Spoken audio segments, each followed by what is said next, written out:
আমি জানি না এই ভিডিওটি তুমি কখন দেখছো। হতে পারে 2024 সাল শেষ হতে চলেছে, অথবা 2025 সাল চলে এসেছে। নতুন সাল আসবে, এটাই নিয়ম, এটাই স্বাভাবিক। তবে বন্ধু, ক্যালেন্ডার বদলায়, কিন্তু তুমি বদলাওনি।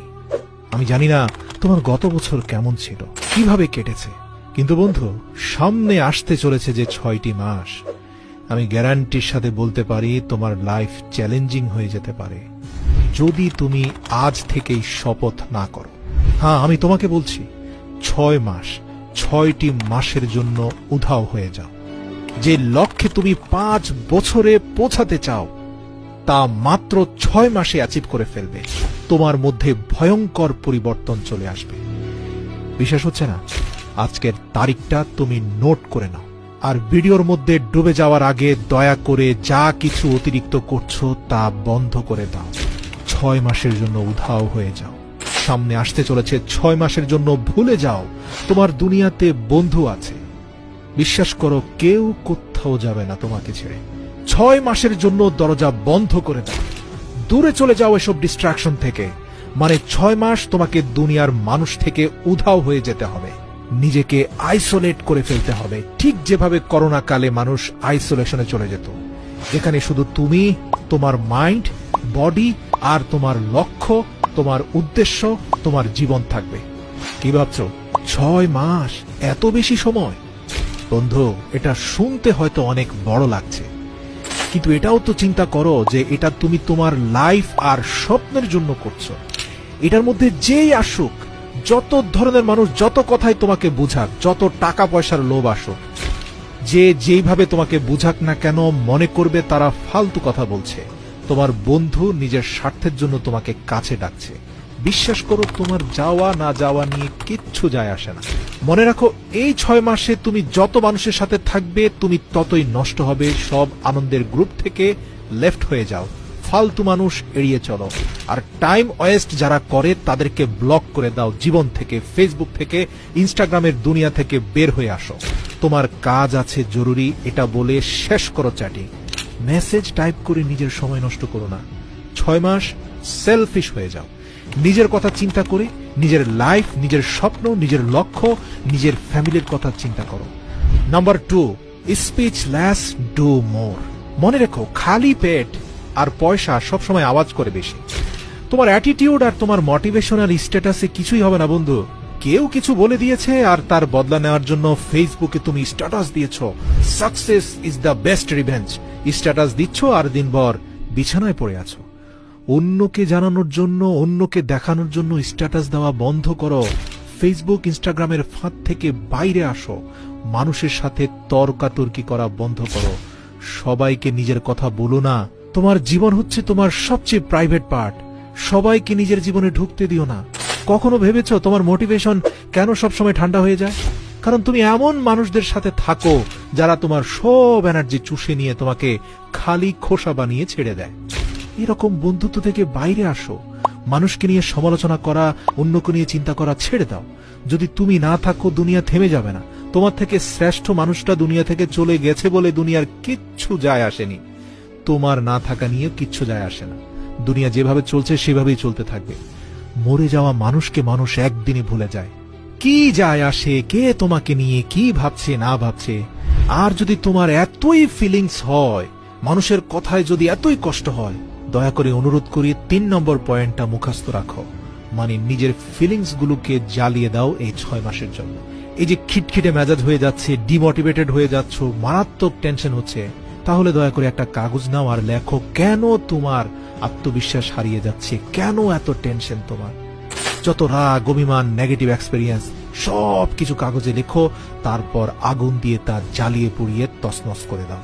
দেখবে তোমার ভেতরের ফিলিংস গুলো জ্বলে পড়ে ছাই হয়ে গেছে, একদম খালি হয়ে যাও। আর যদি বলতেই চাও, মানুষকে না বলে শুধু নিজের সৃষ্টিকর্তাকে বলো। রাতের আধারে হাত তুলে প্রার্থনায় তাকে বলো। মনে রেখো, মানুষকে নিজের কষ্টের কথা বলে নিজের দুর্বলতা প্রকাশ করে দিও না, বরং সৃষ্টিকর্তাকে বলে আধ্যাত্মিক শক্তি অর্জন করো। মনে রেখো, তোমার চোখের পানি মোছার জন্য কেউ আসবে না, সবাই বেইমানি করে চলে যাবে। Number 4 point, think you like a product. দেখো, 21 দিন তুমি যা খাবে, তুমি যেভাবে দেখবে, তুমি যা করবে, তুমি যা শিখবে, আমি গ্যারান্টির সাথে বলতে পারি তুমি ঠিক ওই রকম হয়ে যাবে। মানে এটা তোমার অভ্যেস হয়ে যাবে। দেখো, লোহা 21 দিন চুম্বকের সাথে থাকলে চুম্বকের মতো হয়ে যায়, কিন্তু আবার কিছুদিন দূরে থাকলে সে আবার লোহা হয়ে যায়, মানে যেমনটা ছিল তেমন হয়ে যায়। মনে রাখবে, তুমি হচ্ছ তোমার হ্যাবিটের গোলাম, তোমার অভ্যেসের দাস। তোমার হ্যাবিট নিশ্চিত করবে তোমার সাকসেস। নিজেকে একটা প্রোডাক্টের মতো ভাবো। এটা চিন্তা করো যে যদি কোনো গাড়িতে খারাপ তেল যায় তাহলে সে গাড়ি কতদিন চলতে পারে। তুমি তোমার ব্রেনকে যত ভালো জিনিস দেবে তত ভালো ডিসিশন নিতে পারবে তোমার ব্রেন। তোমার হাতে থাকা মোবাইলটাও তো আপডেট নেয় বন্ধু, তাহলে তুমি কেন নিজেকে আপডেট করছো না? কেন নিজের মাইন্ডকে খারাপ অশ্লীল ভিডিওতে ডুবিয়ে রেখেছো? কেন ইনস্টাগ্রাম, নেটফ্লিক্স আর নাটক সিনেমার জগতে তুমি ডুব দিয়েছো? এসব বন্ধ করো আর নিজের মাইন্ডকে 100 ভাগ ফ্রেশ করে ফেলো। হ্যাঁ, ওই যে বলছিলাম, মেজাজ খারাপ হয়ে যায়, মাথা ব্যথা করে, লক্ষ্য এবং উদ্দেশ্যের দিকে ফোকাস করতে পারছো না, মনোযোগ দিতে পারছো না। এর কারণ কি জানো?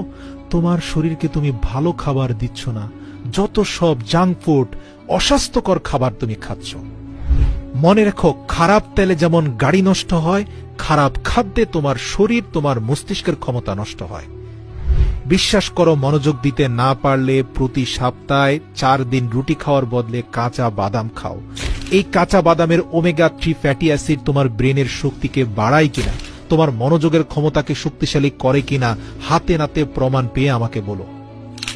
শরীর মোটা হয়ে গেলে জিমে চলে যাও, ধীরে ধীরে নিজেকে প্রস্তুত করো।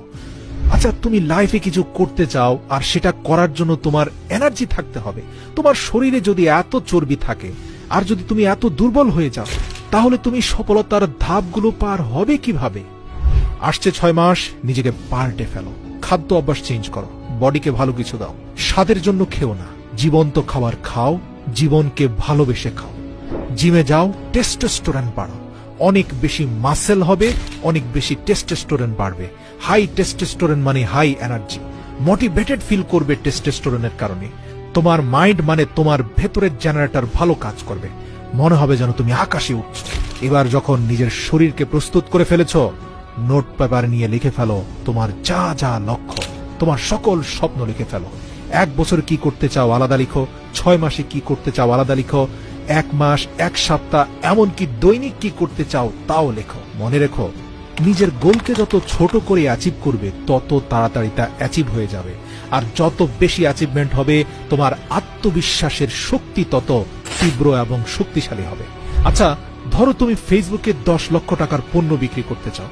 তার জন্য তোমাকে ডিজিটাল মার্কেটিং শিখতে হবে, প্রপার গাইডলাইন মেনটেন করে চলতে হবে। একদিনে তো সম্ভব নয়, তার জন্য তোমাকে পরিশ্রম করতে হবে, ডিসিপ্লিন মেনতে হবে, প্রপার ট্রেনিং এর দরকার হবে। এরপরে তোমার গোলে স্ট্রাইক করতে হবে। মোটিভেশন দেখে কিচ্ছু হবে না, 6 মাস পরিশ্রম করার জন্য ভেতর থেকে মোটিভেশন আসতে হবে। তোমার উদ্দেশ্য ক্লিয়ার হতে হবে। তুমি সাকসেসফুল কেন হতে চাও? প্রশ্ন করো তো। তোমার পারিবারিক অবস্থা চেঞ্জ করতে চাও, নাকি গরিব হয়ে বাঁচতে চাও না, না তোমার ভালো হেলথ চাও? কিসের জন্য চাও তুমি সফল হতে? তা কমেন্ট করে এই ভিডিওর নিচে বলো। এই ভিডিওতে করা কমেন্টকে আমি তোমার শপথ বাক্য হিসাবে ধরে নেব। যেভাবে একটা ক্ষুধার্ত ঈগলের ফোকাস শুধুমাত্র তার খাবারের দিকে থাকে, সেভাবে তুমি তোমার লক্ষ্যের দিকে ভয়ঙ্কর ফোকাস দাও। কাজ শুরু করার আগে তোমার ফোন বন্ধ করে নাও। একই সময় একই কাজ করো, না হয় অনেক কাজের মধ্যে তুমি ঝুলে থাকবে। খাবার খাচ্ছ, মনোযোগ দিয়ে খাবার খাও, প্রয়োজনের থেকে বেশি পরিমাণে চিবিয়ে খাও। জিম করছো, তাহলে শুধু জিমটাই করো, পুরো ফোকাস জিমে দাও। বই পড়ছো, পরিপূর্ণরূপে বইয়ের ভেতরে ঢুকে যাও। কিন্তু বেশিরভাগ মানুষ ঘরে থেকে অফিসে চিন্তা করে, আর যখন অফিসে থাকে তখন অফিসের কাজ ফেলে ঘরে চিন্তা করে। প্রিয় বন্ধু, ওই ফাঁদে পড়লে কিন্তু শেষ হয়ে যাবে। বিশ্বাস করো, 21 দিন যখন যে কাজটা করছো সেটাই মনোযোগ দিয়ে করো। সচেতন ভাবে সজ্ঞানে অন্য কোনো চিন্তা মনের ধারে কাছেও আনবে না। শুধুমাত্র 21 দিন করো, তারপরে তুমি ফ্রি ফ্লো স্টেটে চলে যাবে। ফ্রি ফ্লো স্টেটের মানে বুঝতে পেরেছো? ওই যে যেমন মোটরসাইকেল যেদিন সর্বপ্রথম চালানো শিখছিলে, সেদিন কত মনোযোগ দিয়ে ক্লাস টেনেছো, কত মনোযোগ দিয়ে সামনে গাড়ি দেখে ব্রেকে চাপ দিয়েছো। আচ্ছা বলো তো, 6 মাস পরে কোনো গাড়ির সামনে চলে আসলে ওই চিন্তা ভাবনা করেই কি তোমাকে ব্রেকে চাপ দিতে হয়, ক্লাস টানতে হয়? নাকি তোমার অবচেতন মন অটোমেটিক তোমার পাকে ব্রেকের কাছে নিয়ে যায় আর হাতকে ক্লাস টানতে বলে?